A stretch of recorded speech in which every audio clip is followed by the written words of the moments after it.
기도에 감사하고 찬양팀 너무 감사합니다. 점점 은혜가 되는 것 같습니다. 제가 좀처럼 이렇게 손을 잘 못 올리는데 점점 손이 올라가고 있습니다. 감사합니다. 자, 오늘은 예수님은 문제 해결자가 아니라 죄사함의 주권자다. 아니 뭐 그 말이 아닌가? 그 말이 아닙니다. 오늘 좀 들어보시면 결국 우리가 예수님을 어떻게 이해하고 우리가 예수님을 어떻게 경배하느냐에 따라서 우리 인생이 전부가 좌우지가 됩니다. 오늘 좀 깊이 있게 말씀을 받는 귀한 시간 되시길 바랍니다. 먼저는 하나님이 사랑하셔서 당신의 독생자를 보내셔서 우리의 죄값을 치르게 하시고 우리가 주님의 은혜로 건진 받아서 이 자리에 이렇게 함께 모여서 예배드린다. 사실은 시간이 지나면 지날수록 이게 얼마나 위대한 일인지를 깨닫게 됩니다. 여러분 오늘 어떤 예배의 자리에 오신 여러분들 정말 주님의 이름으로 축복합니다. 하나님께서 특별히 여러분들에게 더욱 은혜를 베풀어 주실 줄로 믿습니다. 본문은 마가복음 2장인데요. 마가복음 2장을 보기 전에 마가복음 1장을 잠시 좀 살펴보면 배경이 좀 여러분들이 좀 이해되실 거라 생각해서 마가복음 1장에 21절부터 보시면 그들이 가버나움에 들어가니라 예수께서 곧 안식일에 회당에 들어가 가르치심에 무사람이 그의 교훈에 논란이 이는 그가 가르치는 것이 권위 있는 자와 같고 서기관들과 같이 아니함일러라. 말씀 자체가 완전히 다른 수준 있는 메시지임을 이제 알게 됩니다. 그리고 23절부터 28절에는 더러운 귀신 들린 사람을 치유합니다. 귀신을 쫓아내죠. 29절부터 31절까지는 이제 시몬의 장모의 열병을 고치고 그리고 32절부터 보시면 정말 많은 사람들을 고치는 일이 벌어집니다. 32절부터 보면 저물어 해질 때에 모든 병자와 귀신 들린 자를 예수께 데려오니 온 동네가 그 문 앞에 모였더라. 예수께서 각종 병이 든 많은 사람을 고치시며 많은 귀신을 내쫓으시되 귀신이 자기를 알므로 그 말한 것을 허락하지 아니하시니라. 그리고 40절부터 보면 나병 환자를 깨끗하게 하는 일까지 벌어집니다. 그러니까 일시에 이런 일이 벌어지는 거예요. 일시에. 그러니까 귀신이 떠나가지 병이 치유되지 나병 환자가 치유된 일이 벌어집니다. 그러니까 이제 오늘날도 이제 하나님 앞에 신유언설을 받는 분들이 계세요. 정말 저는 다른 욕심은 별로 없는데 하나님이 뭐 하나 줄까 했을 때 저한테 뭐 신유언서 한번 주셨으면 좋겠다 이런 생각이 조금 듭니다. 그래 머리만 대면 뭐 다 낫고 있잖아요. 얼마나 좋겠습니까? 우리 교회 부흥 금방 됩니다.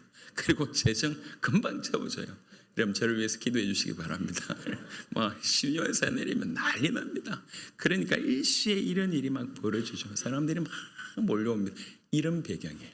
이런 배경하에 마가복음 2장엔 아주 중요한 전환점이 되는 내용이 벌어집니다. 그냥 병고침 받았다 이게 아니라 병고침을 허락하시면서 이전과는 전혀 다른 전환이 됩니다. 그래서 1장에는 그가 능력이 있대, 그가 권세가 있대, 그한테 가면 된대 이래가지고 몰려왔다가 2장부터는 분위기가 확실하게 바뀌게 됩니다. 그래서 2장부터는 논쟁이 시작됩니다. 왜 죄인들과 함께 머무냐, 안식을 왜 어기냐라고 얘기하면서 극적으로 그러니까 이전에는 그가 능력이 있대, 그가 권세가 있대, 그가 문제 해결한대 이랬다가 마가복음 2장 1절부터 12절 오늘 이 본문 이후에는 뭐로 전환되냐면 도대체 저분이 누구지? 라고 전환이 됩니다.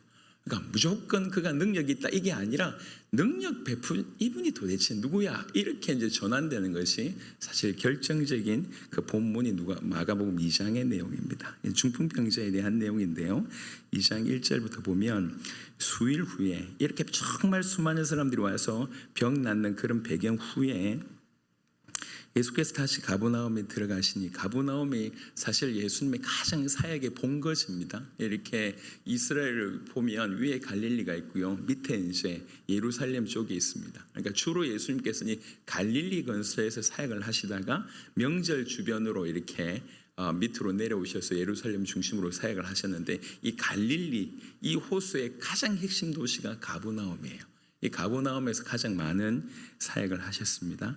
가버나움에 들어가시니 집에 계시다는 소문이 들린지라 많은 사람이 모여서 문 앞가시도 들어설 자리가 없게 되었는데 예수께서 그들에게 도를 말씀하시더니, 그러니까 왔는데 사람이 꽉 찼어요.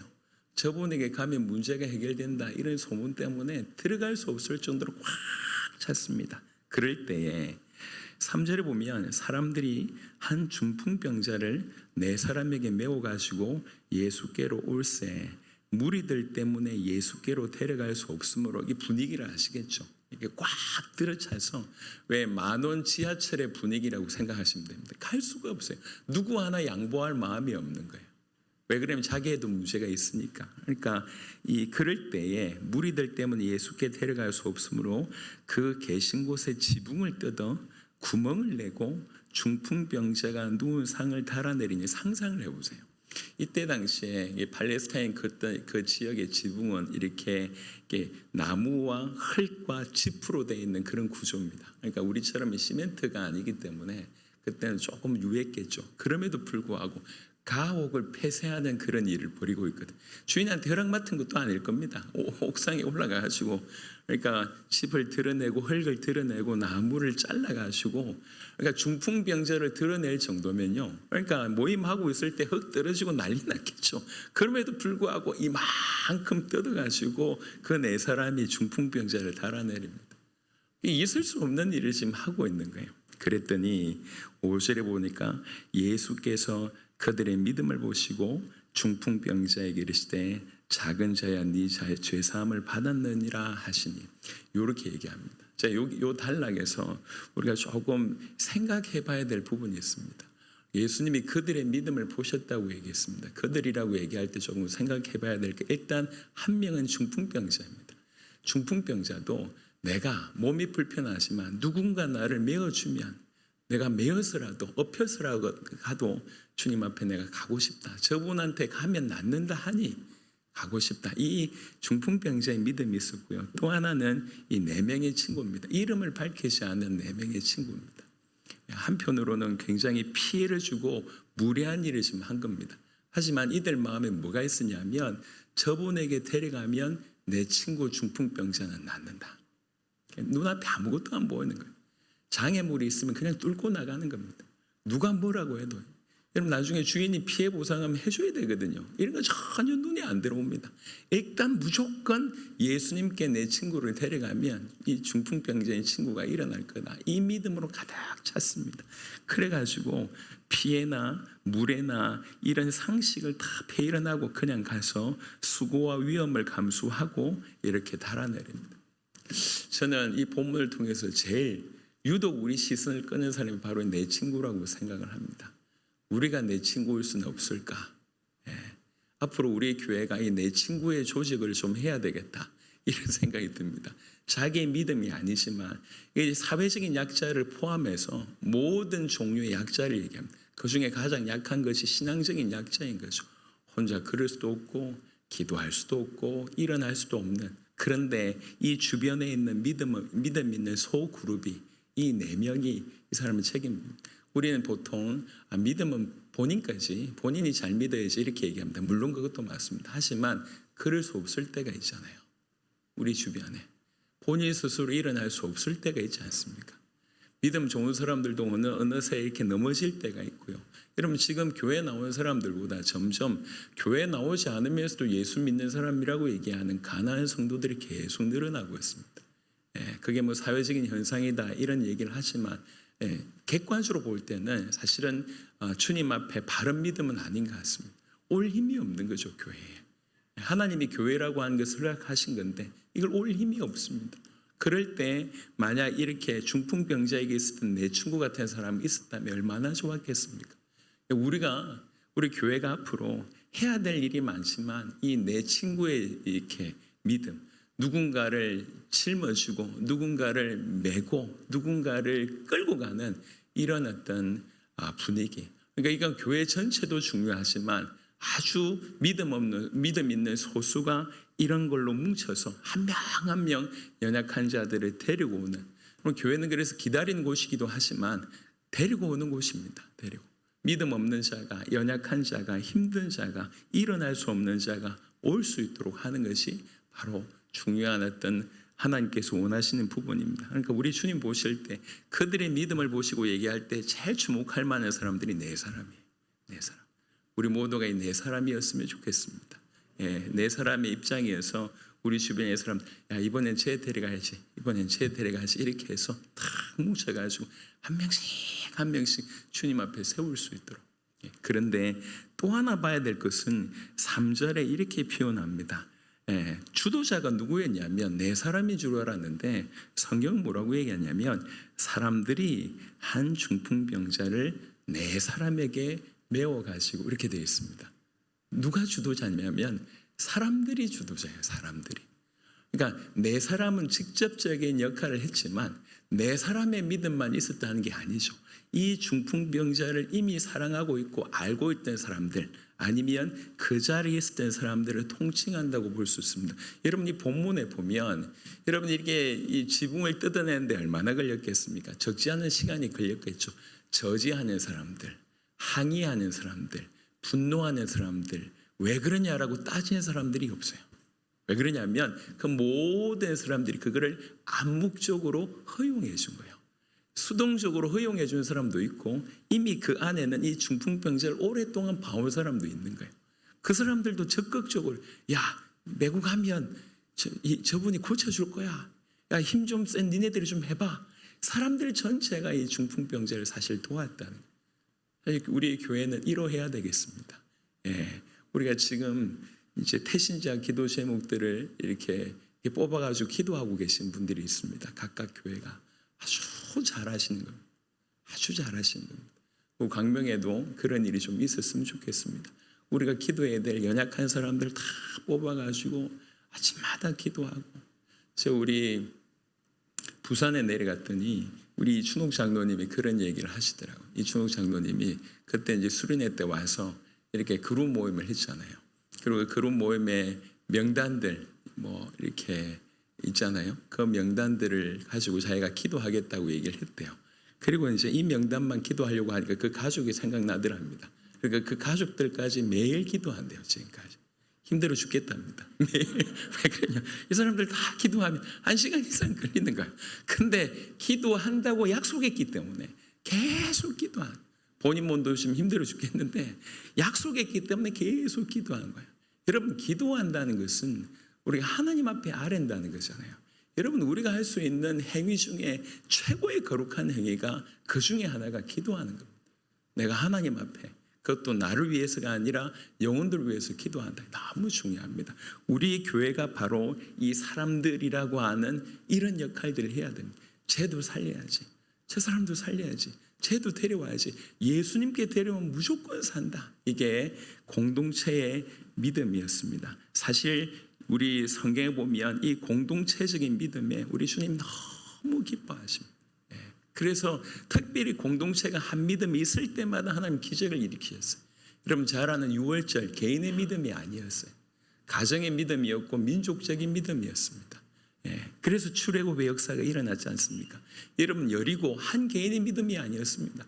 여리고가 무너지는 건 다 민족적인 믿음이었습니다. 사도행전 2장에 한 개인의 믿음이 아니었습니다. 모여든 120명이 간절히 기도했을 때 하나님 그 믿음 보시고 응답하셨습니다. 이렇게 집단적으로 표현된 믿음을 우리 주님이 기뻐하신다. 그래서 이 중풍병자의 이 고침은 우리에게 굉장히 많은 메시지를 줍니다. 개인의 믿음도 중요하지만 개인이 약할 때 그 개인을 사랑하는 그들의 믿음, 이 연약한 자를 돌보는 그들의 믿음, 이걸 보시고 직접적으로 네 사람의 믿음, 아니면 그 네 사람에게 그 개를 좀 메고 가라고 얘기했던 그 사람들의 믿음, 그걸 우리 주님이 기뻐하신 겁니다.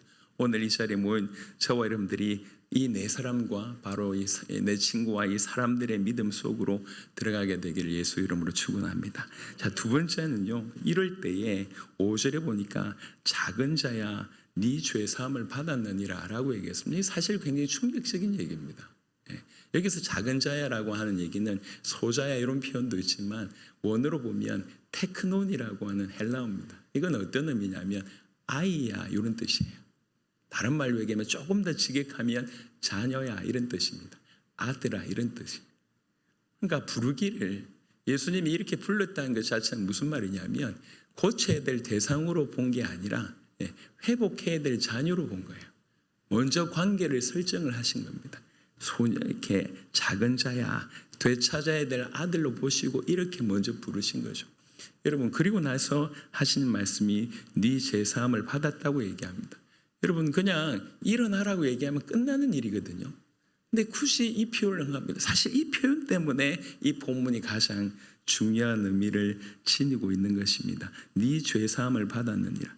여러분, 여기에서 가장 중요한 건 뭐냐면 인간의 가장 깊은 문제는 병이 아닙니다. 죄입니다. 그러니까 사람의 관점과 예수님의 관점이 가장 충돌되는 지점이 바로 이 지점이에요. 사람들은 문제 때문에 예수님께 와요. 이렇게 병 때문에, 오늘 본문에 보면 중풍병 때문에 오고 고통 때문에 오고 어려움 때문에 옵니다. 사람들이 병이라든지 인간관계의 한계라든지 가난이라든지 귀신의 문제라든지 삶의 막다른 골목에서 예수님을 찾아옵니다. 그런데 예수님의 시선은 뭐냐면 이게 가장 깊은 문제가 아니라는 거예요. 가장 깊은 문제는 병이 아닙니다. 가장 깊은 문제는 죄입니다. 우리가 어느 날 이것이 얼마나 큰 차이가 있는지 깨닫게 되는 날 우리 인생은 틀림없이 바뀌게 될 줄로 믿습니다. 얕은 사람들은 문제 해결받으려고 왔지만 예수님께서는 그 문제 너머에 있는 진정한 문제를 보시고 그 근원을 다루시면서 치유하신 분이십니다. 병은 삶을 무너뜨리지만 죄는 하나님과의 관계, 하나님과의 단절을 낳게 됩니다. 병은 나중에 치유받고도 다시 올 수 있지만 죄사함의 축복은 영원한 상태 변화를 일으키는 그런 일이라고 볼 수가 있습니다. 여러분, 이게 그래서 제가 오늘 제목을 예수님은 문제 해결자가 아니라 죄사함의 주권자다 이렇게 표현한 이유는 사실은 이게 굉장히 중요한 문제거든요. 왜 그러냐면 오늘날 적지 않게 교회는 문제 해결해 주는 곳, 신앙은 문제 해결 받는 방법, 기도는 문제 해결의 청구서, 이 정도로 생각하는 일들이 굉장히 많습니다. 그게 교회가 무너지는 지점이에요. 왜 그러냐면 예수님을 문제 해결하는 수단으로 이용하고 있거든요. 경배의 대상이 아니라 문제 해결해 주는 그런 필요에 의해서 믿는 어떤 분으로 생각합니다. 이렇게 되면 문제 해결해 주면 믿음이 더 좋아지지만 문제 해결이 되지 않으면 이게 더 실망하고 낙담하고 교회를 떠나는 일이 벌어집니다. 우리가 교회의 사람들을 모으기 위해서, 데리고 오게 하기 위해서 이 부분을 굉장히 많이 강조했습니다. 예수 믿으면 이거 해결된다, 저거 해결된다. 그래서 어찌하든지 예수님께로 교회를 오게 하는 그 역할을 했지만 그 지점에서 가장 중요한 실수를 한 겁니다. 계속 예수님을 문제 해결하시는 정도로만 보게 되니까, 예수님을 진실로 제대로 경배의 대상으로 깨닫지 못하니까 실수하고 넘어지게 되는 겁니다. 이 차이를 제가 좀 설명을 좀 해보겠습니다. 얼마나 설명이 될지 모르겠지만, 혹시 전 세계 가장 큰 부자가 누군 줄 아십니까? 지금 현재 생각나는 사람? 예? 만수로 지금 공식적으로 가장 전 세계 부자는 일론 머스크입니다. 혹시 재산이 어느 정도인 줄 아십니까? 재산. 저도 몰라서 두들겨 봤더니 이 사람 진짜 부자더라고요. 700조입니다. 700조.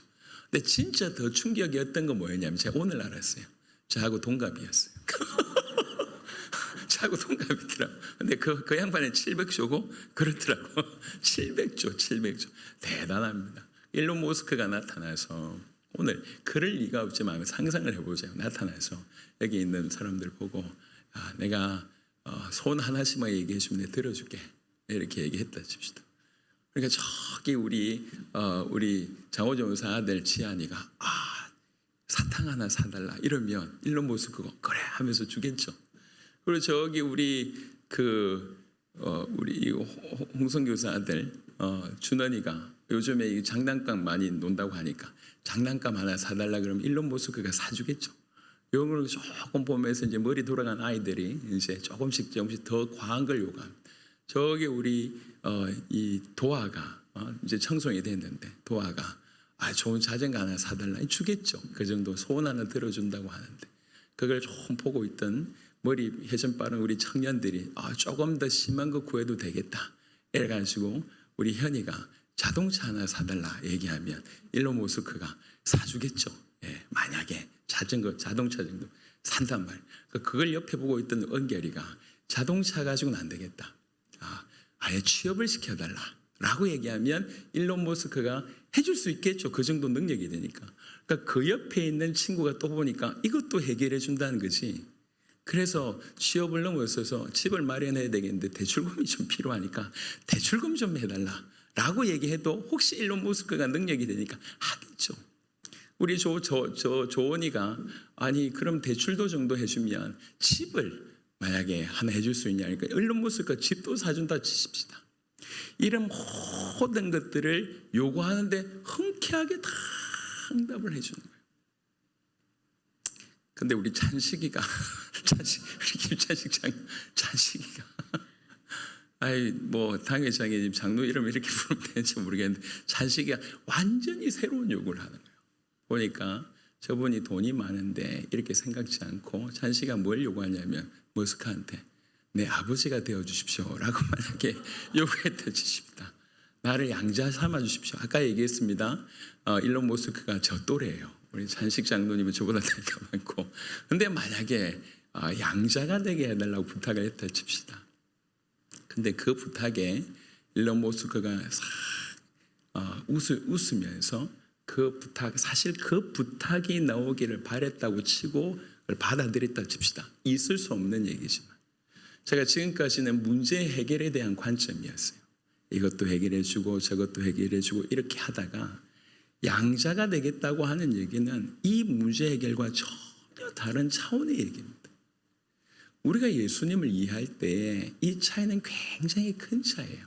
내가 문제 해결에 예수님을 믿느냐 아니면 나의 주권자로 믿느냐 하는 차이는 물론 예수님이 문제 해결해 주십니다. 하지만 문제 해결자 예수님을 믿는 거하고 문제를 해결하실 수 있는 예수님을 믿는 거하고는 다릅니다. 말장난하는 게 아니에요. 문제 해결자 예수님을 믿는다는 얘기는 그분의 존재 자체가 내 문제 해결자라고 존재 자체를 정체성을 그렇게 정의합니다. 이거는 그냥 기능적인 역할만 하는 거죠. 하지만 문제를 해결해 주실 수 있는 주님으로 믿을 때는 완전히 얘기가 달라지는 거예요. 이분은 나의 경배 대상이 되는 거예요. 오늘날 교회를 다니면서 적지 않은 교회의 수많은 성도들이 실패하는 지점이 이 부분이에요. 예수님께 문제 해결 때문에 오는 거, 이게 좋은 일이에요. 이건 틀린 얘기가 아닙니다. 좋은 얘기입니다. 왜 그래요? 성경에 보면 문제 때문에 예수님께 나와요. 혈루증 걸린 여인이 문제 때문에 나옵니다. 소경 바디움 매어관 문제 때문에 나옵니다. 중풍병자가 예수님께 문제 때문에 나옵니다. 문제 때문에 나오지만 그 문제를 예수님께서 도외시하지 않으셨습니다. 그 문제를 받아들이셨습니다. 중요하게 여겼지만 중요한 건 뭐냐면 출발점은 문제였지만 항상 그 문제를 통해서 결론은 뭐였냐면 예수님이 당신이 누군지를 가르쳐주셨어요. 요게 목적지입니다. 요게 도착점이에요. 그러니까 예수님은 문제 가지고 나온 사람들을 이렇게 막지 않으셨습니다. 그 문제를 풀어주셨어요. 그리고 다수의 문제를 해결해 주셨습니다. 하지만 예수님의 키는 뭐냐면 그 문제 해결에 있지 않았습니다. 그 문제를 통해서 예수님이 하고자 하는 목적은 뭐냐면 이 문제를 해결해는 내가 누구냐, 너에게 이 문제를 치유해 주고 이 문제를 없애준 내가 누구냐라고 하는 그 도착점을 분명하게 우리에게 메시지를 해주신 것입니다. 그래서 성도들이 교회를 다니면서 예수님을 어떻게 이해하느냐, 그냥 단순히 문제 해결자로 이해하느냐, 아니면 이런 문제도 해결해 주실 수 있는 주님으로 이해하느냐, 그리스도이시면서 하나님의 아들로 이해하느냐는 신앙의 가장 중요한 지점입니다. 그래서 제가 굳이 오늘 이 본문을 가지고 다른 말이 아니라 예수님은 문제 해결자가 아니라 죄사함의 주권자다라고까지 제목을 지은 이유는 한 번은 분명히 칼을 대야 되겠다, 이런 생각이 들어서 여러분에게 말씀을 드립니다. 조금 더 말 나온 김에 조금 더 말씀을 좀 드려보면, 예수님은 문제를 해결해 주실 수 있는 분이다. 그리고 예수님은 문제 속에서도 우리와 함께 하시는 분이시다. 이거는 정상적인 믿음이에요. 이건 좋은 믿음이에요. 하지만 조금 더 예수님은 모든 문제의 해결자다라고 정의하면, 아까도 말씀드렸듯이 예수님은 문제를 해결하기 위해서 존재하시는 분이라고 하는 정의가 성립됩니다. 그게 위험합니다. 그게 예수님은 우리 문제를 해결하고 오신 분이 아닙니다. 우리로 하여금 하나님께로 돌리기 위해서 오신 분이세요. 우리로 하여금 하나님께 돌리기 위해서 우리의 죄를 해결하시고 하나님께로 다시 앞에 설 수 있게 하기 위해서 이 땅에 오신 분이 예수님이십니다. 만약에 우리가 예수님을 모든 문제 해결자로 이해하게 된다면 그것은 예수님을 주권자로 이해하는 것이 아니라 도구나 수단이나 요청에 응답하는 그런 존재로 우리가 전락시키는 것입니다. 만약에 예수님이 모든 문제 해결자라고 하는 정의가 된다면 무슨 일이 벌어지냐면 복음의 중심이 죄사함이 아니라 문제 제거로 됩니다. 문제 제거가 복음의 핵심이 되는 겁니다. 이건 성경적이지 않습니다. 여러분 한번 생각해 보세요. 사도들 입장에서 한번 대보시면 예수님의 12사도들이 이 땅에서 예수님의 기적을 가장 많이 봤어요. 병든 자를 치유하고 질병을 고치고 그 다음에 귀신을 쫓아내고 정말 수많은 문제를 해결해 주신 것을 가장 많이 봤던 사도들입니다. 근데 사도들이 나중에 어떻게 됐습니까? 사도들이 문제가 사라졌나요? 아닙니다. 사도들은 문제가 더 많이 생겼습니다. 사도들은 핍박이 더 많이 왔습니다. 사도들은 거의 대부분 순교했습니다. 보통 사람들이 가지고 있는 문제가 10가지였다고 하면 사도들이 가지고 있던 문제는 100가지, 1000가지였습니다. 굳이 안 당해도 될 그런 고난을 사도들이 다 경험합니다. 여러분 나중에 사도 바울이 고백했던 말을 여러분 아실 겁니다. 사도 바울이 뭐라고 고백했냐면 나중에는 이렇게 고백합니다. 사나 죽으나 우리가 예수의 것이라고 고백합니다. 무슨 말이냐? 문제의 적고 문제의 자금이 문제의 많고 적음이 더 이상 신앙하고는 전혀 별개의 문제가 되어버려요. 문제가 있어도 괜찮고 문제가 없어도 괜찮은 거예요. 빌립보 4장에 앉아있는 사도 바울이 얘기합니다. 내가 배불러도 괜찮고 내가 배가 고파도 괜찮고 내가 빈부에 있어도 괜찮고 내가 귀천에 있어도 괜찮다고 얘기합니다. 어떤 문제든 상관없다고 얘기했습니다.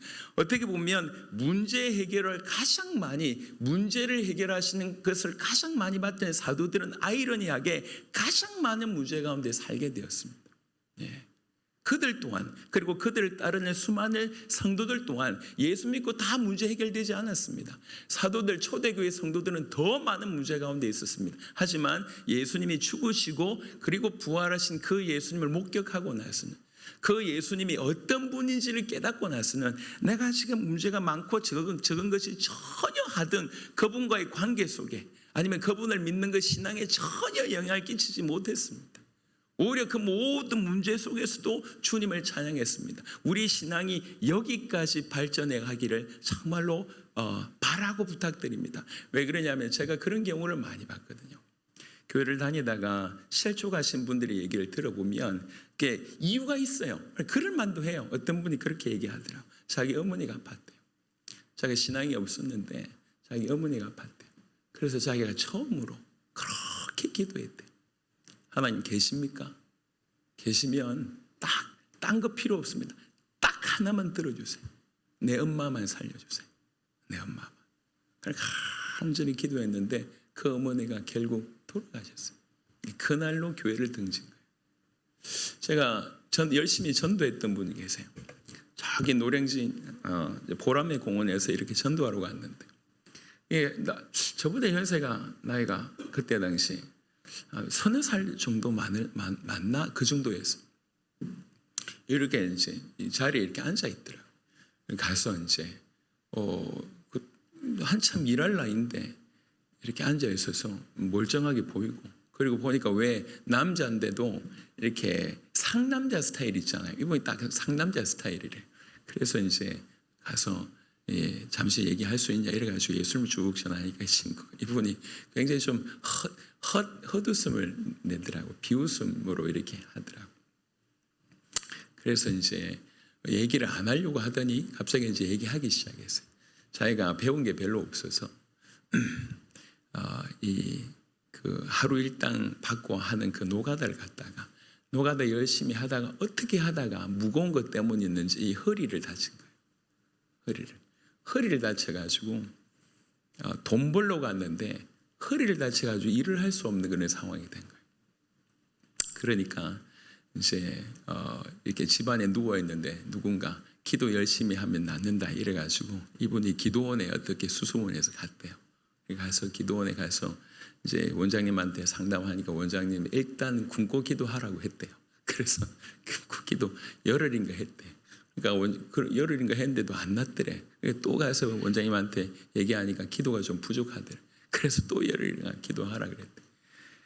20일인가 30일인가 기도하고 나서도 안 나와서 또 찾아갔더니 또 기도하라고 얘기해서 그때 원장님한테 욕 엄청 하고 쌍소리하고 그래서 이제 교회를 떠났다고 얘기하더라고요. 만나가지고 복음을 좀 설명하고 그때 한때 저희 교회까지 초창기 교회 때까지 이제 왔었더랬습니다. 근데 그 이후에는 또 이제 안 보이던데 사람들이요 교회를 떠나는 수많은 이유 중에 하나가 뭐냐면 예수님을 그렇게 이해하고 있는 거예요. 그래서 문제 해결해 주면 내가 좀 가까운 분, 나하고 좀 가까운 분, 문제 해결해 주지 않으면 나하고 좀 거리가 있는 분, 하나님이 살아계시지 않거나 내 믿음이 약하거나 뭐 소원해지거나 이래서 그 문제 해결에 추가되어서 해결해 주면 좋으신 분, 해결해 주지 않으면 난 이런 경우들이 의외로 굉장히 많이 심겨져 있습니다. 그러니까 교회로 오면 여러분 딴 게 아니라 이런 전환이 있어야 돼요. 문제 때문에 예수님을 오지만 예수님께로 오지만 진짜 중요한 거는 그 문제를 통해서 예수님을 발견하는 것이 중요해요. 문제 해결자 예수님이 아니라 내 죄사함의 주권자이신 예수님으로 우리 인생이 그 예수님을 발견할 때 전부 신앙이 완전히 변화된다고 성경 오늘 얘기하고 있습니다. 그래서 마가복음 2장에 작은 자야 네 죄사함을 받았느니라. 여러분 우리가 어느 날 하나님이 우리에게 은혜를 베풀어 주셔서 이 죄사함의 위대함을 깨닫게 되면 여러분 우리 모든 문제는 사실 이 죄 때문에 나옵니다. 그런데 우리 주님만이 이 죄사함을 주실 수 있는 유일한 분이십니다. 여러분 죄사함을 받게 되려면 한 두 가지를 좀 설명해 줘야 되는데 일단 하나는 뭐냐면 구약의 죄사함은요 어떻게 이루어집니까? 구약 성경 조금 보신 분은 아실 겁니다. 구약의 죄사함을 받으려고 하면 이 성막이나 나중에 성전이 된 그 장소에 가서 그리고 제물을 들고 가서 제사장 앞에 가서 그 다음에 피를 내고 그 피를 제사장이 뿌리면 이 사람의 죄가 해결됩니다. 그래서 적어도 죄사함을 받으려면 네 가지가 필요해요. 하나님의 성전 내지는 성막, 그리고 제사가 그 제물이 필요하고, 그리고 제사장이 필요하고, 그 다음에 피가 필요합니다. 이게 필요하다는 거죠. 이것 때문에 이제 가게 되는데 지금 예수님께서 뭐라고 얘기하냐면 내가 죄사함을 내 죄사함을 받았느니라. 내가 죄사함을 베푸는 분이라고 얘기하는 겁니다. 이 말은 무슨 말이냐면은 엄청난 선언인 거죠. 내가 제물 자체고, 내가 제사장이고, 내가 성전 자체고, 내가 이 제사를 받는 하나님 자체다라고 얘기하는 것입니다. 내 죄사함을 받았느니라고 하는 선언은 이와 같은 선언입니다. 그리고 또 하나의 의미는 뭐냐면 여러분 죄사함은 어떻게 되는 겁니까? 죄사함은 예수님이 십자가에서 피를 흘리셔야지 이게 가능한 일이거든요. 그러니까 골고다의 그 사건을 앞당겨 와서 이 말을 하는 겁니다. 그러니까 그 말은 무슨 말입니까? 내가 너를 위해서 죽겠다는 얘기예요. 내가 너의 죄를 위해서 죽겠다. 내가 너의 죄를 위해서 죽고 그리고 나서 내 죄사함을 이루겠다라고 하는 그런 위대한 표현입니다.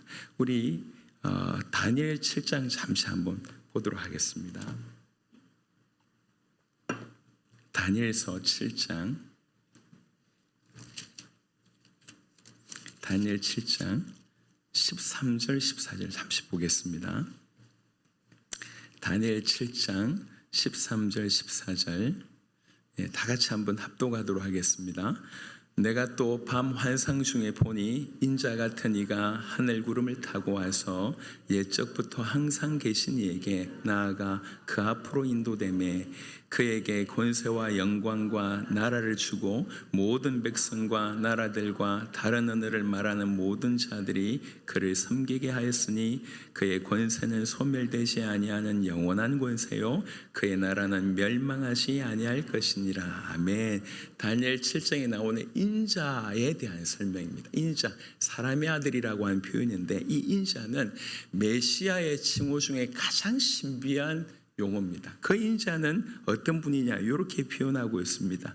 인자 같은 이가 하늘 구름을 타고 와서 하늘 구름을 타신 분이시고 옛적부터 항상 계신 이에게 나아가 그 앞으로 인도되며 우리 하나님께 나아가서 그에게 권세와 영광과 나라를 주고 모든 백성과 나라들과 다른 언어를 말하는 모든 자들이 그를 섬기게 하였으니 그의 권세는 소멸되지 아니하는 영원한 권세요 그의 나라는 멸망하지 아니할 것이요 영원한 권세를 가지신 분이다라고 하는 표현이 이 인자라고 하는 표현입니다. 다시 한번 마가복음을 다시 돌아와 보시면 제가 이 구절을 설명하기 위해서 다니엘서 먼저 봤습니다. 마가복음 2장 10절에 보면 그러나 인자가 땅에서 죄를 사하는 권세가 있는 줄을 너희로 알게 하려 하노라 하시고 중풍병자에게 말씀하시되 아까 말씀드렸습니다.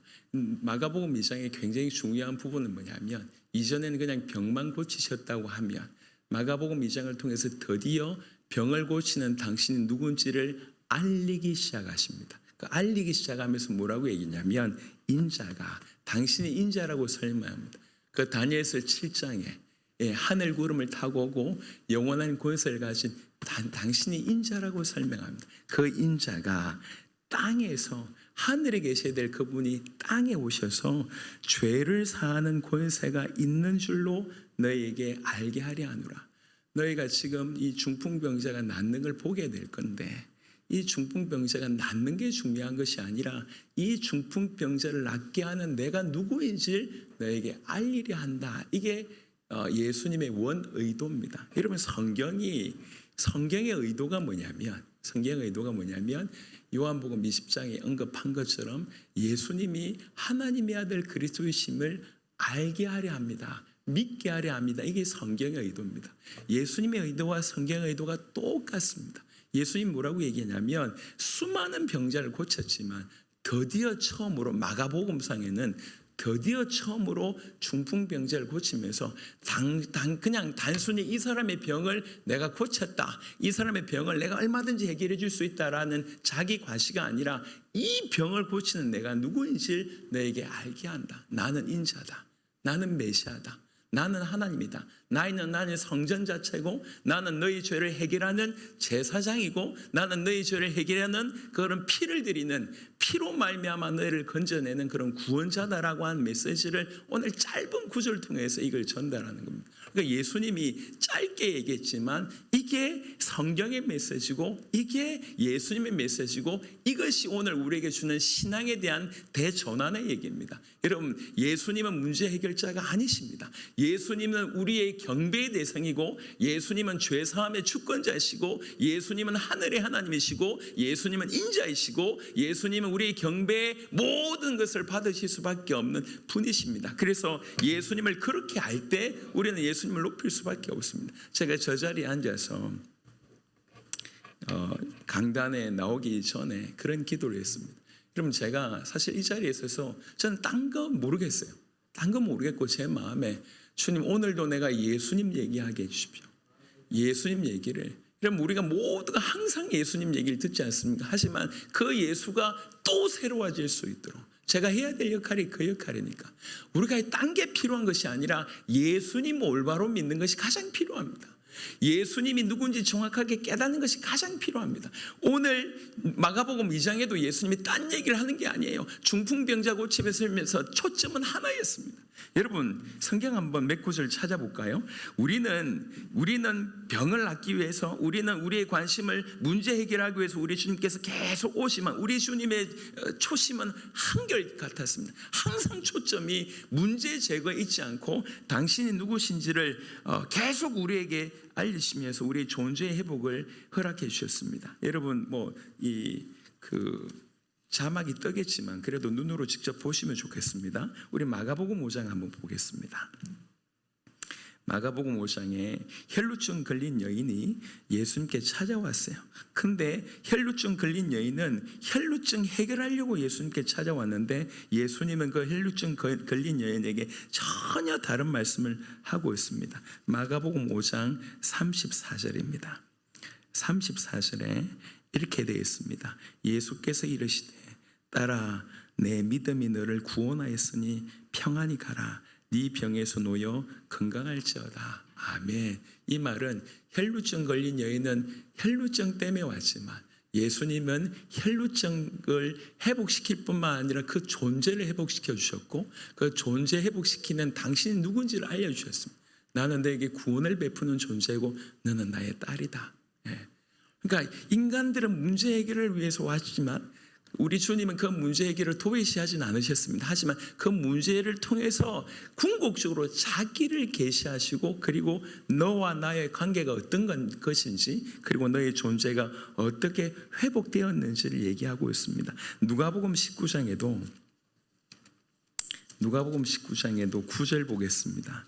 누가복음 19장에 누가 등장하냐면 그 삭개오가 등장합니다. 여러분 잘 아시는 그 세리장이었습니다. 예수님 당시에는 가장 큰 죄인의 부류에 속했던 사람입니다. 상종하면 안 될 인물이에요. 그래서 법정에서도 정인으로도 세우지 않았던 사람들이 세리입니다. 왜 그러냐? 워낙 거짓말을 하니까. 그런 사람이에요. 그런 사람이 예수님 오신다고 하니까 다가가지 못하고 저 뽕나무에 올라가지고 이렇게 쳐다보고 있는데 예수님이 삭개오를 부르셨습니다. 누가복음 19장 9절에 이런 말씀하십니다. 누가복음 19장 9절에 예수께서 이르시되 오늘 구원이 이 집에 이르렀으니 이 사람도 아브라함의 자손이미로다. 인자가 온 것은 잃어버린 자를 찾아 구원하려 함이니라. 두 가지가 녹아져 있습니다. 뭐가 녹아져 있냐면 예수님 당시에 누구냔 말이에요. 이런 삭개오에게도 구원을 주실 수 있는 분임을 얘기하고 또 하나 뭐냐면 그 삭개오의 존재를 회복시켜 주십니다. 이 사람은 버려진 자가 아니다. 이 사람은 아브라함의 자손이다. 이 사람은 잃어버린 자였는데 지금 구원받았다고 얘기하고 있습니다. 그러니까 예수님의 초점은 뭐냐면 예수님의 초점은 당신이 누구신지를 알리고 그러므로 말미암아 당신을 알 사람의 존재 회복시키는 데 있습니다. 문제 제거가 목적이 아니었어요. 우리는 문제 제거 때문에 갔지만 예수님은 완전히 다른 차원으로 우리를 이끕니다. 또 한 구절 보겠습니다. 누가복음 23장에 예수님의 십자가에 못 박힐 때에 우측 강도에게 하신 말씀입니다. 43절에 누가복음 23장 43절에 예수께서 이르시되 내가 진실로 너에게 이르노니 오늘 네가 나와 함께 낙원에 있으리라 하시니라. 아멘. 이 말씀이 무슨 말씀입니까? 낙원을 주실 수 있는 분임을 당신을 계시하셨고 네가 오늘 나와 함께 낙원에 있는다. 존재의 회복을 주십니다. 여러분 우리는 문제 제거를 위해서 우리 주님 앞에 가시지만 우리 주님은 이런 문제와 전혀 굳이 얘기하자면 비교할 수 없을 정도의 복을 주십니다. 아까 얘기했듯이 우리 철없는 아이가 모든 소원을 들어줄게 얘기할 때 겨우 장난감 하나 구하고 겨우 이렇게 그 자전거 하나 구하고 이런 수준이었는데 예수님 뭐라고 얘기하냐면 네가 내 아들이다 라고 얘기하는 겁니다. 우리가 예수님을 이렇게 이해해야 됩니다. 예수님은 문제 해결자가 아니에요. 예수님은 우리의 주권자입니다. 무엇보다도 우리의 죄를 사하시는 주권자고 우리를 자녀 삼으시는 주권자십니다. 예수님을 어떻게 이해하느냐가 우리 인생과 신앙생활 전부를 다 전환시키십니다. 오늘 보셨던 이 우평강도, 삭개오, 혈루증 걸린 여인, 중풍병자 동일합니다. 당신을 계시하시고 그들의 문제 제거를 넘어서서 존재를 회복시켜 주신 분이 예수님이십니다. 여러분 우리 예수님은 문제를 해결해 주실 수 있는 분입니다. 그렇고 말고요. 얼마든지 그럴 수 있습니다. 그리고 문제 속에서도 우리와 함께 계십니다. 그렇고 말고요. 하지만 그렇다고 해서 그분을 문제 해결자로 정의한다고 하는 것이 가장 큰 실수라는 거죠. 우리 자녀들이 부모를 볼 때 자녀의 대부분의 문제를 부모가 해결해 주죠. 하지만 자녀가 부모를 그냥 문제 해결자로 이해하고 부모가 왜 그렇게 하는지 그런 사랑과 그런 존재 자체를 기뻐하는지를 이해 못한다면 이 자녀들은 철없는 자녀들이에요. 일평생 제대로 된 관계를 가지지 못하는 겁니다. 하지만 부모이기 때문에, 내가 그분의 자녀이기 때문에, 나를 사랑하시기 때문에 우리 아빠가 우리 엄마가 이렇게 하는구나 라고 얘기할 때 이게 철드는 거거든요. 이게 정상적인 관계입니다. 우리도 마찬가지입니다. 수많은 성도들이 사실 교회에 나와서 가장 큰 실수를 하는 것이 예수님을 이해하는 부분에 실수합니다. 저분에게 가면 병 낫겠구나, 저분에게 가면 문제 해결되겠구나, 저분에 가면 이거 문제가 제거되겠구나 라고 생각하는데, 우리 주님은 그 모든 것을 이해하시되 궁극적으로 우리를 어떻게 끌고 가시냐면, 문제 때문에 오신 분들을 내치지 않고, 문제 때문에 왔는데 그 문제만을 중심에 두지 않고, 그 문제 때문에 온 사람의 걸음을 이렇게 끌고 가면서 문제 해결을 넘어서서 문제를 해석하게 하는 거예요. 그리고 그 문제를 통해서 예수님을 바라보게 하는 거죠. 그래서 아까 다시 사도들에 대한 얘기를 드리면, 사도들이 이걸 경험하기 시작을 하죠. 수많은 문제를 해결해 주시는 분을 보게 되면서 나중에는 그 문제 해결하시는 그 주님이 어떤 분인지 깨닫게 되고, 그분의 십자가와 부활을 통과하게 되면서 예수님이 어떤 분인지 알게 되니까, 이제는 자기에게 수많은 문제가 오더라도, 이전에 없던 문제가 오더라도 이것 유보와 상관없이 주님은 여전히 그들에게 주님으로 역사하셨습니다.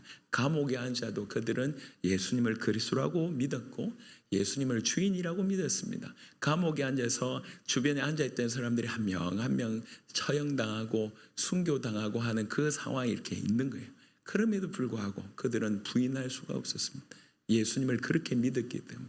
여러분, 예수님이 저와 여러분들의 주인이면서 예수님이 우리 모든 죄를 사하시는 주권자라고 하는 이 믿음이 들어가게 되면 그 사람의 신앙은 그때부터 분명 다른 차원으로 성장하는 그런 일이 있게 되는 줄로 믿습니다. 그래서 얘기하는 겁니다.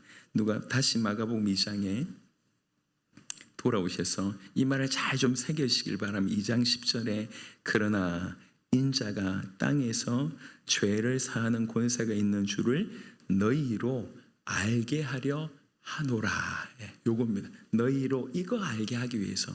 그냥 중풍병자에게 이런 말 하지 않으셔도 괜찮은데, 야 일어나 들고 가, 이러면 끝날 것인데 굳이 이 얘기를 끄집어낸 거예요. 그러니까 서기관들과 중풍병자에게도 알리기 위함이지만 가장 궁극적으로는 우리에게 이거 알리기 위한 겁니다. 예수님이 도대체 누구야? 그래서 11절에 보니까 내가 너에게 이르노니 일어나 네 상을 가지고 집으로 가라 하시니 그가 일어나 그 상을 가지고 모든 사람 앞에서 나가거늘 그들이 다 놀라 하나님께 영광을 돌리며 이르되 우리가 이런 일을 도무지 보지 못하였다 하더라. 이러면서 하나님께 영광 돌리는 일이 벌어졌습니다. 여러분, 그 사람에게 있어서 이 상은 본인이 누워있던 그 자리지 않습니까? 이게 치욕의 증거입니다. 그 사람이 얼마나 무력했던 그런 증거입니다. 그런데 상을 버리라고 얘기하지 않으셨습니다. 가지고 가라는 거죠. 이게 무슨 말이냐? 그 과거의 모든 연약함이 이제 증거로 바뀐 거예요. 예수님을 증언하는 증거로 바뀐 거예요. 그리고 나서 일상으로 돌아갈 것을 얘기합니다. 증인이 돼서 일상으로 돌아가서 네가 보고 들은 것을 얘기하라는 겁니다. 그게 지금 우리에게도 필요한 것입니다. 오늘 짧은 시간에 예수님이 문제 해결자가 아니라 죄사함의 주권자이심을 여러분들하고 얘기했습니다. 물론 중풍병자 치유받았습니다. 하지만 치유가 목적이 아니었어요. 그거는 증거였습니다. 무슨 증거입니까? 예수님이 하나님의 아들 그리스도이시며 우리의 주권자라고 하는 증거로 치유를 주신 겁니다. 그래서 더 이상 이 사람에게는 그냥 치유가 우리 주님이 나를 치유해 주셨다라고 하는 문제 해결자로 여기지 않고 치유하실 수 있는 주권자로 이 사람은 깨닫게 된 겁니다. 지금 오늘 우리에게 이 모든 것이 필요합니다. 여러분, 지금도 예수님은 우리 문제를 해결하실 수 있다고 저는 생각합니다. 충분히 그럴 수 있다고 생각합니다. 사방에 막혀 있잖아요. 그 막혀 있는 것 얼마든지 우리 주님이 뚫어내실 수 있다고 생각합니다. 사실 기적이라는 것이 그런 게 달리 있지 않습니다. 우리 주변에도 지금에도 얼마든지 그런 일들을 우리 주님이 행하고 계십니다. 전 열방에서 행하고 계십니다. 하지만 그렇게 문제를 해결하신다고 해서 예수님을 문제 해결자로 이해한다고 하면 우리 신앙은 성장하지 않습니다. 해결될 때만, 문제 있을 때만 찾을 거 아니에요. 문제 있을 때만 찾고 문제 해결자로 얘기하면 문제 있을 때만 찾고 문제 없을 때는 안 찾겠다는 얘기고, 문제 있을 때 해결해 주시면 우리 주님이 좋은 분이고 그렇지 않으면 우리 주님에 대한 신뢰가 없게 된다고 하는 것이니까 이건 틀린 말이고, 또 하나는 여러분 신앙에서 고난이라고 하는 것은 굉장히 중요한 도구입니다. 예수님을 문제 해결자로 이해하게 되면 무슨 일이 벌어지냐면 요즘에 자주 얘기하고 있는 2차 가해가 됩니다. 여전히 문제가 있는 사람은요, 신앙이 없는 사람이라고 얘기할 거 아니에요. 병 있는 사람은 저 영적 문제 많다 이렇게 얘기할 거 아니에요. 고난 많은 사람은 저 사람 믿음 없다고 얘기할 거 아닙니까? 그렇지 않습니다. 성경은 수많은 고난을 연단의 과정으로, 또 우리를 세우는 과정으로, 주님을 닮아가는 과정으로, 우리가 져야 될 십자가로 우리 주님이 성경을 통해서 많이 얘기하고 있습니다. 그러니까 고난을 통해서 우리를 이끌고 가시는 그 모든 것들에 대해서 잘못된 인식을 주는 것이 예수님의 모든 문제 해결자라고 하는 생각입니다. 문제 때문에 예수님께 나오는 것 틀린 생각은 아닙니다. 하지만 문제 해결이 우리 주님의 중심이 아니라고 하는 것들을 오늘 꼭 기억하시기를 예수 이름으로 축원합니다. 그래서 예수님은 문제 해결을 해주실 수 있는 분이지만 문제 해결자로 정의하지 말라. 오히려 예수님은 우리의 주권자라고 하는 사실을 꼭 기억하는 그런 귀한 시간 되시길 바랍니다. 마가복음 2장 말씀을 결론을 좀 맺도록 하겠습니다.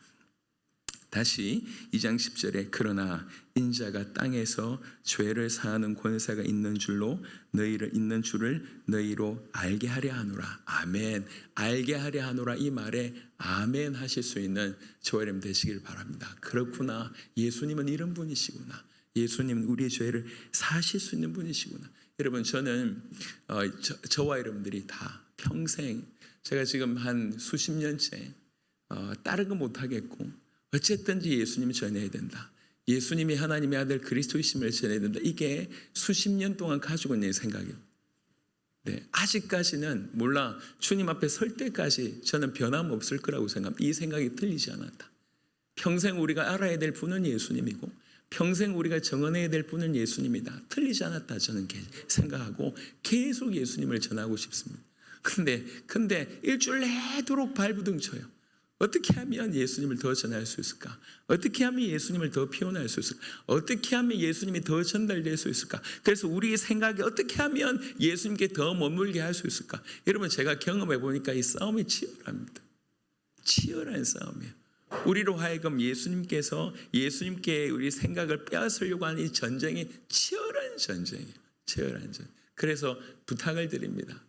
말씀을 전하는 저뿐만 아니라 우리 모든 성도들이 예배의 중심이 정말로 예수님이시기를, 우리를 통해서 예수님이 더욱 발견되기를, 예수님이 하나님의 아들 그리스도이시고 우리의 주님이심을 예배 때마다 더욱 확인하게 되기를, 그래서 예수님을 말하는 저도, 예수님을 듣는 여러분들도 그냥 예수님으로 충만해지는 그런 예배가 되기를 간절히 소망합니다. 내년에는 더 예수님을 더 자랑하고 내년에는 더 예수님께 깊이 들어가는 저버림 되시기를 그리스도 예수 이름으로 축원합니다. 아멘.